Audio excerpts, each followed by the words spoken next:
न्याय पिता की न्याय सबके पालन पोषण करने हारे संसद संसार के कर्ता धर्ता सर्वशक्तिमान जगदीश्वर को नहीं मानते। चेक। जो सनातनी ईश्वर को नहीं मानते उनके बारे में बात होने लगी है, तवज्जो। कर्ता धर्ता सर्वशक्तिमान जगदीश्वर को नहीं मानते, ना उसकी भक्ति करते, ना ही उसकी वैदिक आज्ञा के अनुसार अपना जीवन बनाते हैं। लो, केवल विषय भोगों में फंस कर सारा जीवन उन भोगों की प्राप्ति के लिए लगा दे दें। पामरपन पामरपन नहीं होते और क्या है। ईश्वर को ना मानना ही, तवज्जो, सनातन धर्म के ईश्वर को ना मानना ही, सेकंड लास्ट लाइन है, सब पापों से बड़ा पाप है। ऐसे महापापी नास्तिक पुरुषों की सदा दुर्गति होती है। ऐसी दुर्गति देने हारी नास्तिकता रूपी राक्षसी से सबको बचना और बचाना चाहिए। ये वेद कह रहे हैं, आपका यजुर्वेद। अच्छा, इसके अलावा भी कुछ रेफरेंसेस हैं जो दिए जा सकते हैं, मगर मेरे ख्याल से इब्तदाई तौर पर ये चीज सामने आ गई है। अब आपने समझना जो इनके साथ बात हुई। बीच में ना टोका करो यार, जब ये रूल तय हुआ है, मैंने बोला भी था बीच में टोकोगे तो मैं साइड पे कर दूंगा। तुमने सारी बात रखी, मैंने कितनी खामोशी से तुम्हारी भोंगियां सुनी। ये उसूल नहीं है, ये न्याय नहीं है कि जब मैं तुम्हारी बकवास सुन रहा हूं तो तू भी सुन ले, तू भी सुन ले मेरी भाई। मैंने भी तो सुनी है ना। मेरी बात अगर गलत लग रही है, बुरी लग रही है, तो मैं भी चुप था, तुम भी चुप रहो, अपनी बारी में बात कर लो। दो चीजें। नंबर वन, इन्होंने जो समस्या रखी अपनी ऑब्जर्वेशन, मैंने उसका समाधान कुरान से दिया। इन्होंने दिया सनातन धर्म से? नहीं दिया। सूरह आले इमरान की आयत नंबर 64 से मैंने उस समस्या का समाधान दिया, प्रैक्टिकल। और फिर कहा कि अगर अपने मंदिरों से मूर्तियां निकाल दो, जो कि वेद के अनुसार होगा, हम वहां आकर पूजा करने के लिए तैयार हैं। अगर तुम समझते हो ना उसको, हम आके करने के लिए तैयार हैं। अपने चर्च से मूर्तियां निकाल दो, एक ईश्वर निराकार की उपासना शुरू करो, हमें कोई दिक्कत नहीं है। इसका मतलब है हमें नफरत तुम्हारे ईश्वर, क्योंकि हम भी उसको ईश्वर मानते हैं। मुंह से बोल रहे हैं हम लाइव, मगर अकल मोटी हो चुकी है इस्लाम की नफरत में। खुद नफरत करते हैं और उल्टा हम पे डालते हैं। दूसरी चीज जो ब्लंडर इन्होंने मारा, ये कहा जी धर्म का मतलब है आप ना पाथ, रास्ता चलने का, ठीक है, और इबादत का मतलब है पूजा पाठ। इबादत का एक मीनिंग नहीं है, जिस तरह धर्म का एक मीनिंग नहीं है, इसी तरह इबादत का एक मीनिंग नहीं है। इसका रूट वर्ड सबमिशन के तौर पर आता है। आपने एक रास्ते को फॉलो करना है, तो इसको भी पाथ कहते हैं। जब आप इबादत करते हैं, आप एक पाथ है जिसको फॉलो करते हैं। इसीलिए हम कहते हैं हम इय्याका नअबुदु व इय्याका नस्तईन, सूरह फातिहा में इय्याका नअबुदु, हम उसी की इबादत करते हैं, यानी उसी के रास्ते पर चलते हैं। अब देखिए कमाल बात यह है कि इय्याका नअबुदु व इय्याका नस्तईन इहदिनस सिरातल मुस्तकीम, आगे रास्ते की बात आ गई। इसका मतलब है पाथ के कॉन्टेक्स्ट में इबादत का जिक्र आया। यह भी नुक्ता है। इय्याका नअबुदु व इय्याका नस्तईन, हम उसी की इबादत करते हैं, उसी से मदद मांगते हैं। इहदिनस सिरातल मुस्तकीम, तो हमें सीधे रास्ते पर रखना। इसका मतलब यह है कि इबादत का मतलब ही यह है कि हम उस, यानी इबादत इस तरीके पर करें कि सीधे रास्ते पर हैं, सिरात मुस्तकीम पर हैं, पाथ। तो खैर इसकी दर्जनों दलीलें दी जा सकती हैं कि हम इबादत को भी एक रास्ता समझते हैं। ये सिर्फ याद रखें, इस्लाम में इबादत सिर्फ नमाज रोजे का नाम नहीं है, मजहब नहीं है इस्लाम, मजहब, ठीक है, ये मजहब नहीं है। अगर मजहब होता तो इस्लाम को 114 सूरतों में और हदीस के पूरे जखीरे में एक बार भी मजहब कहकर नहीं बुलाया गया। तुम्हारी मोटी अकलों के अंदर इतनी सी बात नहीं आती। मजहब, एक तो बोलना नहीं आता, ऊपर से बोलते भी गलत हैं। यानी जो बोल रहे हैं वो लफ्ज भी गलत, और जिसके लिए बोल रहे हैं वो भी गलत। उल्लू के पट्ठों की इंतहा हो गई है जी।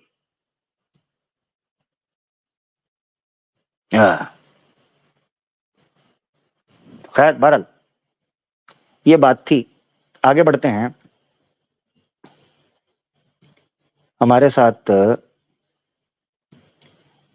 हिटलर आए हैं। हिटलर जी, हिटलर साहब।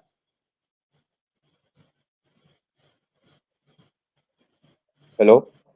जी जी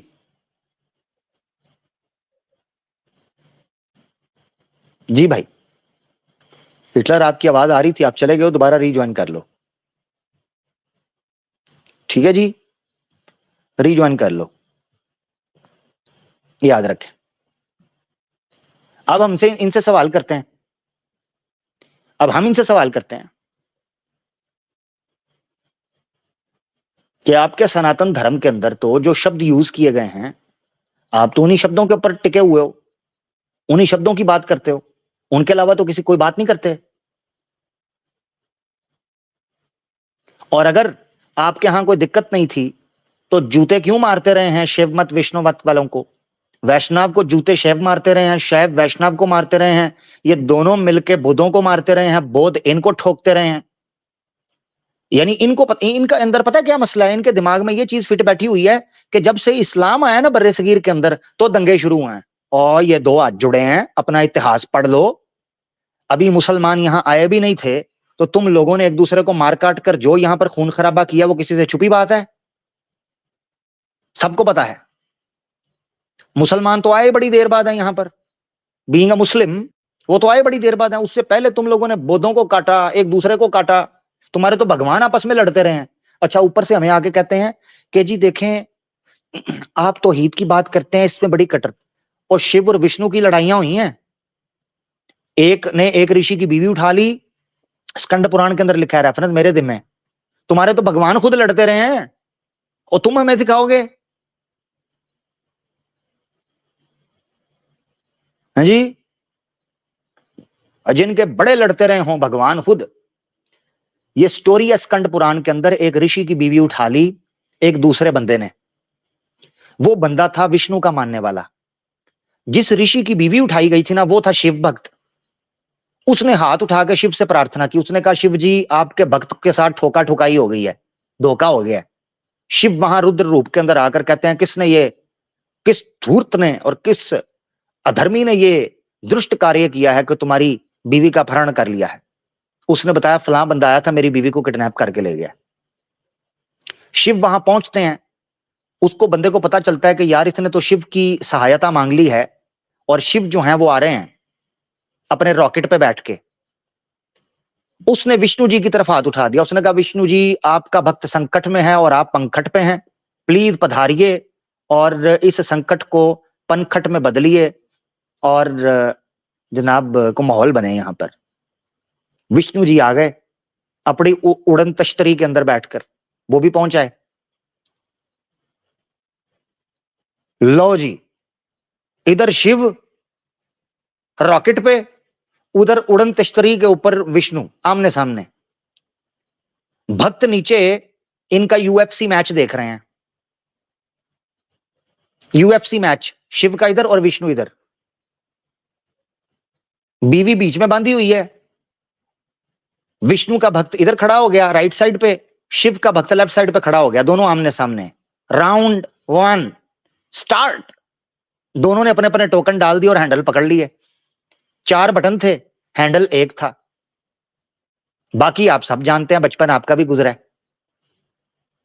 अपनी अपनी कंबोज, अपने अपने चीट कोड सबने लगाए, और इस पृथ्वी के ऊपर एक अजब किस्म का जो है ना जनाब ड्रामा चला।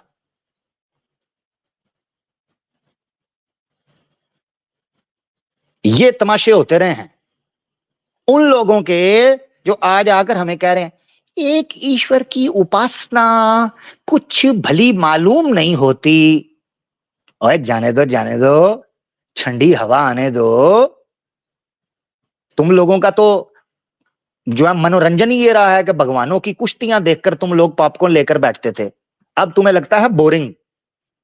तुम कहते हो यार कितने सुहाना दौर था जब सारे भगवान एक दूसरे के ऊपर मजाइल छोड़ा करते थे। जिंदगी का मजा तो वही था ना जी। मजा यार, तुम्हारी मेहरबानी, शास्त्रों का ध्यान करो, पढ़ो, वेद को जानो, धर्म को समझो, प्लीज प्लीज मेरी रिक्वेस्ट है। बेवकूफ मत बनो। हाँ, शास्त्रों को पढ़ लो अपने। अब विष्णु भाई आ गए। जी विष्णु भाई। नमस्कार, मेरी आवाज आ रही है क्या? बिल्कुल आ रही है जी। कैसे हैं अमीर भाई? बहुत दिन बाद नजर आए। बिल्कुल बिल्कुल, मैं तो एक हफ्ते में एक ही स्ट्रीम आजकल कर रहा हूँ, तो आप आ जाया करें जनाब, हम तो करते रहते हैं कुछ ना कुछ। अ, आप कैसे हैं? माता जी कैसी हैं, ठीक है? हाँ, माता जी बहुत अच्छी हैं, पहले से आपकी दुआओं का कुछ तो असर है ही है। अल्हम्दुलिल्लाह। बहुत अच्छा। माता जी को मेरा सलाम कहिएगा, उनको कहिएगा मेरे लिए दुआ जरूर करें, बड़े हैं, बुजुर्ग हैं। बिल्कुल बिल्कुल, आपको अक्सर याद करते हैं, आपकी आवाज वो पहचानती हैं। अच्छा, वाकई? हाँ, बिल्कुल पहचानती हूँ। वाह वाह वाह वाह वाह वाह वाह। तो बस हम्म, ये बात इतनी सी काट के उन तक जरूर पहुंचाइएगा। माता जी अपना ख्याल रखें, अपनी सेहत का ख्याल रखें, नींद पूरी किया करें, परेशान ना हो। विष्णु जी का कुछ भी नहीं होना, आप इनको छोड़ दें इनके हाल पे, ठीक है ना? ये माँ का लाडला बिगड़ गया जी। अ, मैं सीधे सब्जेक्ट पे आता हूँ। जी जी। इत्तेफाक की बात यह कि अभी आप सूर्य इमरान की जिन आयतों का जिक्र कर रहे थे, मैं उसे ही पढ़ रहा था। अच्छा हाँ, अभी अच्छा विष्णु आपने भाई, सॉरी सॉरी सॉरी विष्णु भाई, इससे पहले आप शुरू करें, आपका कोई स्पेसिफिक सवाल, क्योंकि क्वेश्चन आंसर सेशन है, अगर जो बात सुन के आप आए हैं उसी को कंटिन्यू करना है तो फिर मुझे लगता है बोरिंग हो जाएगा। कोई नया सवाल आपका है, कोई आपने नई बात, कोई सवाल पूछना है, उसका फिर मजा आएगा ना, नया टॉपिक होगा जी। थोड़ा सा कंपेयर करना चाहूंगा। बड़ा अच्छा टॉपिक चूंकि चल रहा था, तो डिरेल नहीं करना चाह रहा हूँ कि थोड़ी सी और अच्छी चर्चा इसमें हो जाए। चलें ठीक है, जैसे आपकी इच्छा जी। कुछ विषय ऐसे होते हैं ना कि उनके अलावा फिर कोई विषय अच्छे ही नहीं लगते हैं। कॉन्सेप्ट ऑफ गॉड उसी में का है। तो सूर्य अल इमरान की 64 का आपने अभी जिक्र किया। जी इसके पहले जो है 3 आयतें पहले 57 आई थिंक है, या 56 जो भी हो, क्योंकि अलग अलग ठीक है। वर्जन में अलग अलग चीजें मिल रही हैं। इसमें एक बड़ी अगले अच्छी अगले बात आ ओ रही है। यार, ओ यार, एक मिनट एक मिनट एक मिनट। अब ना पहले वर्जन ये में जो तो है ना, मैं अगले एक मिनट, रुके रुके रुके रुके। अलग अलग वर्जन में अलग अलग चीजें मिल रही हैं, आपको 2 वर्जन पेश करने हैं जिसमें आपको अलग अलग चीजें मिल रही हैं, जल्दी। वर्जन मतलब मैं पहले पहले पीडीएफ की बात कर रहा हूँ। मेरी बात समझ हाँ, ले पहले। हाँ ये बोलें, हाँ, धोखा नहीं दें, अपने मैं लफ्ज वही ये बोल रहा रखें। आप मैं ये वही बोल रहा बोलें, हूँ। 2 मुख्तलिफ एडिशंस में 2 मुख्तलिफ एडिशन चीजें या पीडीएफ में मिल रही हैं। बिल्कुल। पीडीएफ में भी, अगर एक मिनट रुकें, कोई जब पीडीएफ का भी चैलेंज है।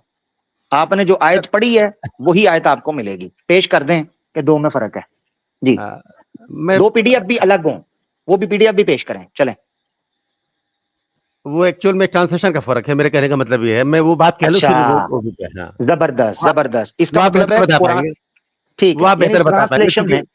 जी जी ठीक है, बिल्कुल सॉरी, बिल्कुल। रुक जाए रुक जाए, मैं पब्लिक के लिए क्लियर करना चाह रहा हूं। इसका मतलब यह है कि विष्णु भाई का कहना यह था, ट्रांसलेशन में इनको डिफरेंस हुआ है, ओरिजिनल टेक्स्ट में नहीं। ये तासुर आम हिंदू को या आम मुसलमान को ये नहीं जाना चाहिए कि विष्णु भाई को अरबिक एक्सपर्ट हैं जो कह रहे हैं कि जनाब ये फर्क नजर आ गया मुझे। ठीक हो गया जी, चलें, खैर बात करो। 57 में बड़ी अच्छी बात मुझे नजर आई, और ये जो है मैच कर रही है वो ऋग्वेद का अभी जो आपने एग्जाम्पल दिया। यहाँ पे हम्म ये ट्रांसलेशन आ रहा है, अतः जहां तक उन लोगों का संबंध है जिन्होंने इंकार किया, तो उनको मैं इस लोक में भी और परलोक में भी कठोर अजाब दूंगा, और हम्म उनके कोई सहायक नहीं होंगे। मैं हम्म। स्क्रीन शेयर करूंगा, ये अरबिक आप देख के अच्छी तरह से बता पाएंगे, तो मैं चाह रहा हूँ कि ठीक, आप इस पर थोड़ा सा बताएं जी जी जी जी, इसका। शेयर कर दें, बेशक शेयर कर दें। हाँ हाँ, आई थिंक ये आप मैंने शेयर की, देखिए जा रही है क्या आपके यहाँ? जी बिल्कुल। ये अरबिक आप पढ़ के मुझे बता दें कि ये इसका यही ट्रांसलेशन है कि क्या है? हाँ जी, जो ऊपर वाली आयत है उसका यही है, ऊपर वाली, ठीक है ना? हाँ, अच्छा, इसका इसका क्या पहले तो मतलब है? एक मिनट रुकिए जरा, इसको, हाँ ठीक हो गया, एक मिनट रुकिएगा जरा। जी जी। हाँ, इसको आप स्टार्ट में ले जाएं, सबसे पहले पेज पे लेके आए। पहले पेज पे मतलब क्या ये सबसे पहले पीडीएफ के पेज पे, पहले? हाँ पीडीएफ के पहले पेज पे शुरू पे लेके जाएं। ये ट्रांसलेशन किसकी है सबसे पहले? सर देखिए, मैंने कई खोल रखी है, मैंने एक ये भी नहीं खोल नहीं, रखी है जो आपने दी नहीं नहीं, थी। मुझे, हाँ ठीक है, आप बस जो खोल लिया ना सबसे पहले, मैंने, ताकि और मैं पब्लिक को बताऊं जरा, पब्लिक को बताऊं जरा क्या हो रहा है जी। जल्दी पहला पेज लेके आए। चूंकि मैं हाँ, ये ट्रांसलेशन दिखाएं किसने की हुई है, क्या लिखा हुआ है यहाँ पर? जो भी हो, चूंकि मुझे मेरे पास कई जो हजरत, पीडीएफ मिल गए ना हैं। ना ना, हजरत मिर्जा ताहिर अहमद साहब। मैंने आपको पहले बताया था ये ट्रांसलेशन हम ऑन नहीं करेंगे, इसको हम अपनी स्क्रीन पर दिखाना भी तौहीन समझते हैं। ये अच्छा, कादियानियों चलो की है, कोई बात। और ये वाली जो आपने दी थी, ये वाली, क्योंकि ठीक है, देखिए ये मैं 2-3 को मिला के पढ़ रहा हूँ एक्चुअल में, जब मैं हाँ पढ़ रहा हूँ ना, तो शब्दों का चूंकि मुझे ये देखिए किसकी है ये जो आपने दी थी, ये लास्ट में जो आपने दी थी कि ये दी थी मेरे को। हाँ, कादियानियों की ये याद रखना है आपने, कादियानियों की ट्रांसलेशन हम उन्होंने ठीक, ये सुन ले जरा, ठीक भी की हो हम नहीं मानते, ठीक भी की हो तो, ये मैं जुमला बोल रहा हूं चाहे काट के कहीं लगा दें, ठीक भी ट्रांसलेशन हम नहीं मानते, क्योंकि उनके अच्छा, साथ हमारा मामला, इसको उतारें उतारें, दूसरी लेके आए, ये मेरे सामने पेश भी नहीं करनी है अच्छा ठीक, सवाल के कोई तौर नहीं, पे। हाँ, कोई नहीं, कोई ठीक, नहीं। तो 57 ठीक है का ना, ही जो हमारी अभी गैरत है आपने, अच्छा ये, कोई नहीं, मैं इसको हम, हटा देता हूँ, हाँ, ये इसको मैं हमारी हटा ईमानी देता हूँ। गैरत है, हम इनको इनको लानती और काफिर समझते हैं, इनका इस्लाम से कोई ताल्लुक नहीं है, इनको कोई अच्छा राइट नहीं इसके है कि कुरान की ट्रांसलेशन करें जी। अच्छा इसके पीछे वजह क्या है, मतलब ऐसा हाँ, ऐसा क्या हुआ, इस, क्या ऐसी इसके बात आ पीछे, गई? इसके पीछे मैं बताता हूँ वजह आपको, पहले आयत डिस्कस कर लें फिर तसल्ली से वजह बताता हूँ 57 जी। आप सर, आप अपना वो ले आए, आप जो वर्जन समझते हो वही लेके आए। 57 की बात मैं कर रहा था, वहां पे भी इसी चीज हाँ, का जिक्र है यानी आपकी कि, हटा दूं, फिर ये हटा रहा हाँ हूं हाँ, हटा आपकी दीजिए, और मैं बिल्कुल आयत ले, बिल्कुल, ठीक है जी जी बिल्कुल, वो 57 आप ले आए। जी, ठीक है। अच्छा, ये हम ले आते हैं अपनी आयत जी, ये देखें जी आपके सामने, ठीक है जी। जी जी बिल्कुल। अच्छा, और 56 आयत बन जाएगी, इसको हम सेट कर लेते हैं जी। जी 56 या 57? हाँ, 56 हाँ, कहें 57 जैसे भी कहें, कादियानी का आपने पेश नहीं करना, ये याद रखना है, ये कतई अब कबूल देखिए, नहीं है जी। ठीक है, अब देखिए यहाँ के इस ट्रांसलेशन में भी ना एक आखिरत शब्द आ गया। हम्म अब वहां पे ये लोक और परलोक की बात आ गई, तो लोकों की बात होती है हिंदुइज्म में, जबकि आखिरत की बात होती है इस्लाम में, and both are the different thing. आखिरत अलग है और लोक और परलोक की बात अलग है, आई थिंक, वो या मैं बाद में डिस्कस करता हूँ, आपको इस आयत के ऊपर आपत्ति क्या है वो पेश करनी कोई है आपने। आपत्ति, कोई आपत्ति नहीं है। मेरे कहने का अभिप्राय ये है, जो अभी हटा आप दूं फिर, कोई आपत्ति नहीं है, हटा ना दूं। ना आप बिल्कुल इसका इसका क्या मतलब होता है, मतलब बता देता भटकाए। चलें मैं ट्रांसलेशन पढ़ देता हूं। तो जिन लोगों ने इनकार की नीति अपनाई, उन्हें जी दुनिया और आखिरत में कड़ी यातना दूंगा, उनका कोई सहायक ना होगा। ठीक हो गया।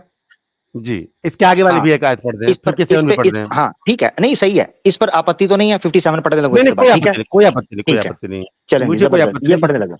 जी ठीक है जी। रहे वो लोग जो ईमान लाए और उन्होंने अच्छे कर्म किए, ये हम्म बात इस चीज के ऊपर दलालत करती है कि इस्लाम सिर्फ ईमान लाने पर नहीं, कर्म पर भी आधारित है। रहे वो लोग जो ईमान लाए और उन्होंने अच्छे कर्म भी किए, उन्हें जी वह उनका पूरा पूरा बदला देगा। अल्लाह अत्याचारियों से प्रेम नहीं करता, यानी कि जालिमों से, अत्याचारियों से कोई भी नहीं करता, ना किसी को करना चाहिए। इस पर कोई आपत्ति है? नहीं, आपत्ति कोई नहीं है। मैं ये गुड मैं दोनों को कंपेयर कर रहा जी हूँ एक्चुअल में, तो मैं ये देख जी। रहा हूँ कि अब यहाँ कुरान में भी वो बात आ रही है कि जो व्यक्ति अच्छे कर्म करेगा उसके हम्म परिणाम अच्छे होंगे। हम्म, जबरदस्त। ये कुरान में भी ये बात आ रही है। अब इसको मैं कंपेयर कर बिल्कुल, रहा हूँ गीता के चैप्टर 9 से। जबरदस्त। गीता भी ये कहती है कि कर्मण्येवाधिकारस्ते मा फलेषु कदाचन, जो व्यक्ति कर्म करते हैं फैसला कर्म का आधार है। हाँ, जबरदस्त, कोई दिक्कत नहीं। तो मगर सिर्फ कर्म आप, नहीं है, सिर्फ कर्म नहीं है, जी तो ईमान अब भी इसके है। आगे आप भगवत गीता के अंदर भी ईमान की बात हुई है। ईमान को थोड़ा सा आप एक्सप्लेन करें, ईमान हाँ, को मैं मैं समझ करता नहीं हूँ, पा रहा हूँ जी। मैं करता हूँ। मिसाल के तौर पर आपको बताता हूँ, एक सवाल की शक्ल में, प्रश्न के आधार पर या माध्यम से मैं आपसे समझाने का प्रयास करता हूँ। जी मिसाल के तौर पर एक नास्तिक है, नास्तिक, जी वो नास्तिक अच्छे कर्म के आधार पर मोक्ष प्राप्त कर सकता है? हाँ बिल्कुल कर सकते हैं। प्रमाण गीता का ही प्रमाण है।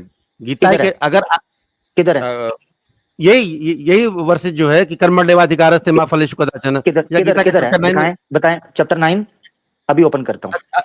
अच्छा रुकिए, मैं चैप्टर 9 अभी आपके सामने ओपन करता हूँ, फिर इस पे डिटेल डिस्कशन हो जाएगी। मेरे कहने का हम्म, अभिप्राय ये है, सुन ले, हाँ, अभी अभी चैप्टर मैं पूरी 9, बात सॉरी, रखूंगा। रुके रुके, पहले पहले चैप्टर ओपन होगा, चैप्टर 9। मैं देता हूँ फिर आपको, रुकिए, डिटेल में मैं आपको देता हूँ, रुकिए। या हम्म, आप अपनी बात पहले क्लियर कर लेंगे, फिर इसके बाद इस पे बात हो, मैं क्योंकि बात रेफरेंस, अधूरी रह जब आप जाएगी। मुझे रेफरेंस पूरा देंगे तब बात शुरू होगी, उसके बगैर नहीं होगी। आप कुछ कह रहे थे उसको पूरा कर लें, नहीं तो बात बीच में रह जाएगी। नहीं, मैं पूरा नहीं, नहीं नहीं, मैं आपके रेफरेंस पे, अब आपने, मैंने आपसे पूछा है। तो ठीक है, मैं आपको अपनी स्क्रीन शेयर करता हूँ, 1 मिनट फिर मैं गीता का, और फिर हाँ, सारी चीज आपने हटाता 9 बोला, 9 का कौन सा है मुझे जरा बता देंगे तो आसानी हूँ। हो जाएगी। मैं 1 सेकंड में गीता को, देखिए गीता का चैप्टर 9 में टोटल 34 श्लोक हैं। तो वो तो ठीक है, मुझे टोटल नहीं चाहिए यार मुझे। अब आए आप, आ जाए गीता का, आपको डिटेल बोर होएगा तो बताइएगा, क्योंकि ये गंभीर नहीं विषय नहीं नहीं, थोड़ा सा पूरा टाइम नहीं, लेगा। सुने सुने सुने, ऐसे करें, आप टाइम लें, आप तसल्ली से पढ़ें, जो आप हमने मुझे मेरे कहेंगे ना नऊ का ये है, आप ढूंढ लें तसल्ली से, मैं खामोश नहीं, हूं, आप भी ढूंढ लें, उतनी देर मैं भी आपको एक रेफरेंस दिखा दूंगा। मैं सामने रखा हूँ, आप मेरी स्क्रीन शेयर करें, इसी पे बात होगी। और मैं अच्छा ठीक है। ये दोनों को मैं कंपेयर करना चाह रहा था, अभी जो सामने आपने रखा था। देखिए गीता मैं रुके रुके रुके जरा विष्णु भाई, ऐसे नहीं होगा, ऐसे नहीं होगा, गौर से सुन लें। आपको कोई आपत्ति नहीं है उसके ऊपर, मुझे आपत्ति नहीं है कि कर्म के अनुसार आपका न्याय, आप या आपके साथ जो भी उसका परिणाम निकलेगा कर्म के आधार पर निकलेगा। मैं ये कह रहा हूं ईमान भी शर्त है, आप पर आपका ईश्वर पर विश्वास, ईमान और आस्था और श्रद्धा होना भी शर्त है। अगर जी कोई नास्तिक ये कहे कि मैं जी ईश्वर को तो नहीं मानता, मैं अच्छे कर्म करता हूं, उसको हम्म, मोक्ष नहीं मिलेगा, ये प्रमाण मेरे जिम्मे है। मगर चूंकि आपसे मैंने प्रश्न पूछ के क्लेम करवाया था आपसे, आपने कहा जी बिल्कुल मिलेगा, तो आपको यह सिद्ध करना है कि शास्त्रों के अनुसार नास्तिक ही क्यों ना हो, चाहे वो ईश्वर को मानता ना मानता हो, ठीक है ना, वो बंदा भी अगर अच्छे कर्म करेगा उसको मोक्ष मिल जाएगा, ये प्रमाण आपने देना था, ठीक है। जी ठीक है। अब ऐसा मैं प्रमाण मेरे आपको, सामने रख दें जी। जी मैं रखता हूँ, इसमें एक चीज मैं जोड़ लूं पहले। देखिए किसी व्यक्ति के आस्तिक होने का जो पहला स्टेज है नास्तिकता ही है। अगर कोई व्यक्ति ईश्वर के अस्तित्व को नहीं मानता है शुरुआत के दो स्टेजेस में, तो एक समय ऐसा आएगा कि उसका यकीन ऑटोमेटिकली ईश्वर के ऊपर होगा। जब वो उसकी सिफात देखेगा, जब ईश्वर की विशेषताओं से वो रूबरू होगा, तो ऑटोमेटिकली वो ईश्वर को यकीन में मानेगा। अब उस रहा जो कर्मफल का सिद्धांत है, वो ये कहता है कि व्यक्ति जो जैसे कर्म करेगा उसको वैसा ही परिणाम मिलेगा। अब कर्म भी गीता में तीन तरह के होते हैं, एक होते हैं सकाम कर्म, एक होते हैं निष्काम कर्म। अब देखिए ये गीता का वर्ष ये उठाता हूं जो मैंने आपके सामने कोट किया हुआ, देखिए। मैंने रुके, जो आपने बात रखी है उसके ऊपर बात करते। मैंने हाँ आपसे बात, ये चीज पूछी, हाँ आप बात मैंने कंटिन्यू आपसे जो करें। चीज, जी मैंने आपसे आप जो बात, चीज पूछी है वो ये पूछी है, नास्तिक हो, अच्छे कर्म करे और मोक्ष मिले, ये नहीं कि नास्तिक हो तो बुरे कर्म करेगा तो उसको नरक। देखें इसमें तो हमें है ही नहीं, हमारी आपत्ति एक विषय के ऊपर है कि नास्तिक को भी ईमान के बगैर, श्रद्धा और ईश्वर पर आस्था के बगैर और शास्त्रों की आज्ञा का पालन ना किए, ना करे तो भी उसको मोक्ष, परामगति, सुख मिल सकता है। यह है क्लेम हमारा कि नहीं हो सकता ऐसा। आप कहते हैं कि सिर्फ कर्म है, मैं कहता हूं कि बिल्कुल यहां भी इस्लाम की तरह सनातन धर्म के अंदर भी एक तो आपको श्रद्धा, आपका आस्था चाहिए, ईमान चाहिए, दूसरी चीज आपके कर्म अच्छे होने चाहिए। ये दोनों चीजों के कॉम्बिनेशन से ही मोक्ष मिलेगा। इसी तरीके से इस्लाम के अंदर भी है, ईमान है और अमल सालेह है, अच्छे कर्म, धार्मिक कर्म जो है वो, देखिए देखिए इसमें तब एक चीज आपको मैं जोड़ मोक्ष दूं। मिलेगा। देखिए अगर किसी व्यक्ति के अंदर ज्ञान है, जब तक ज्ञान की अमीर भाई समझे इस चीज को, जब तक किसी व्यक्ति के अंदर ज्ञान नहीं होगा तब तक वो प्रमाण, ईश्वर के ऊपर ईमान, हाँ ये सामने आपके सामने 15वां रखा हुआ है प्रमाण, जो प्रमाण मुझे ये, चाहिए, सुन ले जरा, मैं जो मेरे सामने रखा हुआ है मैं उसको पढ़ने से पहले आपको बता दूं। प्रमाण मुझे चाहिए, नास्तिक हो, अच्छे कर्म करे, मोक्ष मिल जाए। नास्तिक हो, अच्छे कर्म करे, मोक्ष मिल जाए, ये चीज है, अच्छा बताएं। नास्तिक, अच्छा एक बात बताएं, कोई व्यक्ति अगर नास्तिक है, वास्तिक कब होगा? जब उसके अंदर इतना नास्तिक, ज्ञान प्राप्त, मेरी बात सुने ध्यान से, समझे मेरी बात, मैं कहना क्या चाह रहा हूँ। शायद मैं अपनी बात कह नहीं पा रहा हूँ, लेकिन मैं कोशिश करता हूँ आप मेरी बात समझें। कोई व्यक्ति नास्तिक है तब तक जब तक उसके अंदर ज्ञान ये उत्पन्न नहीं हुआ कि ईश्वर की श्रद्धा को माने। ईश्वर के प्रति श्रद्धा तो तब वो रखेगा ना जब वो ईश्वर को मानेगा, और ये बात तब आएगी उसके दिमाग में जब उसके अंदर ज्ञान की उत्पत्ति हो। ज्ञान का उत्पन्न होना एक कठिन चीज है। अब मैं इसका आपसे ये मतलब ये है, क्लैरिफिकेशन, इसका इसलिए मतलब नहीं ये है है, कि अब सुने जरा, जी सुने, इसका मतलब ये है कि अज्ञानी को मोक्ष मिल सकता है, ठीक है। नहीं, ऐसा भी मैं नहीं कह सकता।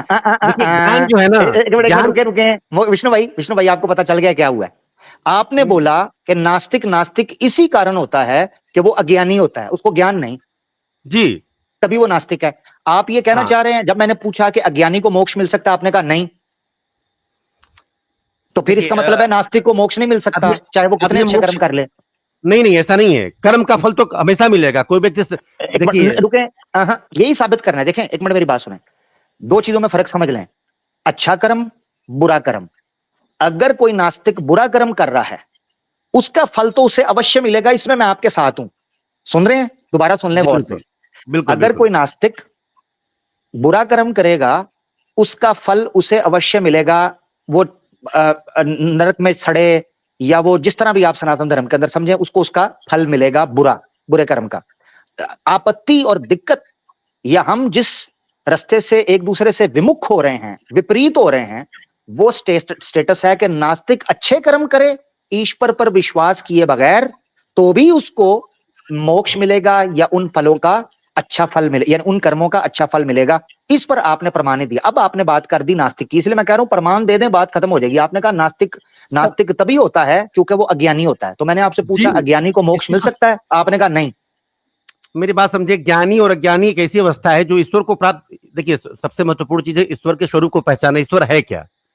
जब तक हम ईश्वर को, मैंने पहले भी इसके जिक्र आपसे किया था कि जब तक मैं ईश्वर को समझूंगा नहीं, या जब तक मैं अल्लाह को समझूंगा नहीं, मैं उसके ऊपर ईमान लाऊंगा कैसे? मुद्दा तो यहाँ फंसा हुआ है ना। आप जो कहते हैं कि इस वक्त ये बात हो रही है, सुने जरा विष्णु भाई, आप कितना समय व्यर्थ, ये कितनी गलत बात है।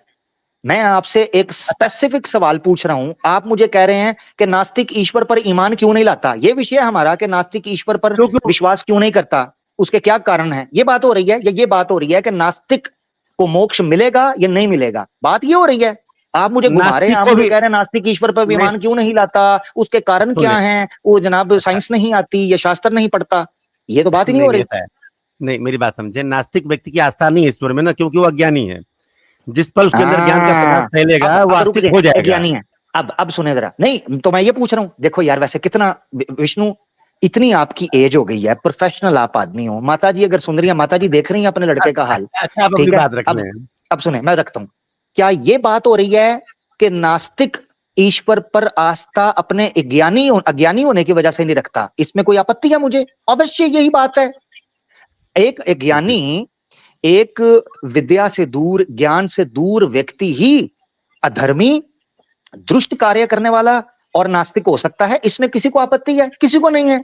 आपत्ति इस विषय पर है कि आप नास्तिक को, आप सनातन धर्म की उत्तमता दर्शाने के लिए कहते हो सिर्फ कर्म करो, ईश्वर पे मानो ना मानो। शास्त्र ऐसा कहते हैं? कहते हैं तो मेरे सामने प्रमाण ले आओ कि आपका शास्त्र ये कहे कि चाहे नास्तिक ही क्यों ना हो। और बाय द वे बताता चलूं कि मनुस्मृति के अंदर नास्तिक की परिभाषा वेद निंदक की है। हाँ, जरा संभल कर रखियो कदम, परंतु मैं वहां नहीं जाऊंगा। विष्णु भाई प्रमाण दे दीजिए, नास्तिक जो है वो अच्छा कर्म करे, उसको मोक्ष मिल जाए। ये मुझे रेफरेंस चाहिए, जल्दी करें नहीं तो फिर मैं रेफरेंस दिखाता हूँ। अच्छा एक बात बताएं, अगर कोई व्यक्ति आस्तिक हो चाहे नास्तिक हो, कर्मफल का सिद्धांत प्रत्येक व्यक्ति को व्यापता है।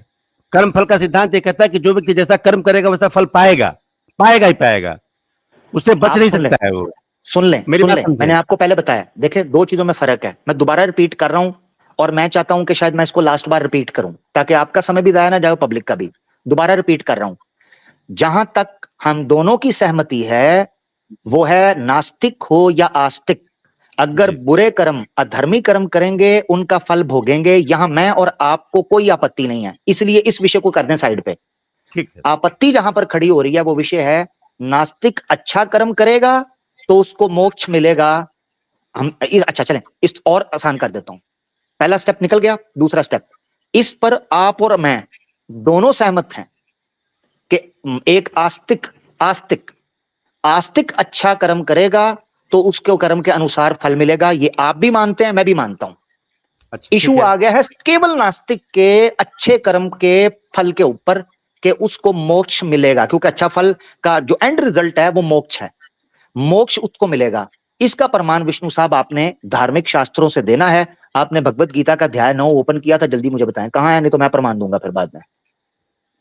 अच्छा, आप अपनी बात रख लें, आप कुछ आपके दिमाग में कोई चीज चल रही है, आप पहले वो बात रख लें जो आप रखना चाह रहे हैं, फिर नहीं, मेरे दिमाग में सिर्फ इस वक्त एक प्रमाण चल रहा है जो आपने देना है इस विषय के ऊपर, सिर्फ वो है। जब आप वो पेश करेंगे उसके बाद मेरी बात आएगी, वरना उससे पहले मेरी बात फजूल है, व्यर्थ है। देखिए आमिर भाई, एक बात मैं बता दूं आपको, गीता का जो चैप्टर 9 है उसके जो 35 टोटल वर्सेज हैं वो बिल्कुल क्लियर करते हैं कि कौन सा व्यक्ति जो है मोक्ष को प्राप्त करेगा। स्पेसिफिक बताएं कौन सा। अच्छा, अगर आप टाइम दें तो हम 3-4 वर्सेज के ऊपर बात करें। नहीं, विष्णु भाई सुने, इतना मुश्किल ये कोई प्रमाण नहीं है आपके लिए। अगर होता तो इतनी लंबी पढ़ने की जरूरत नहीं पड़ेगी।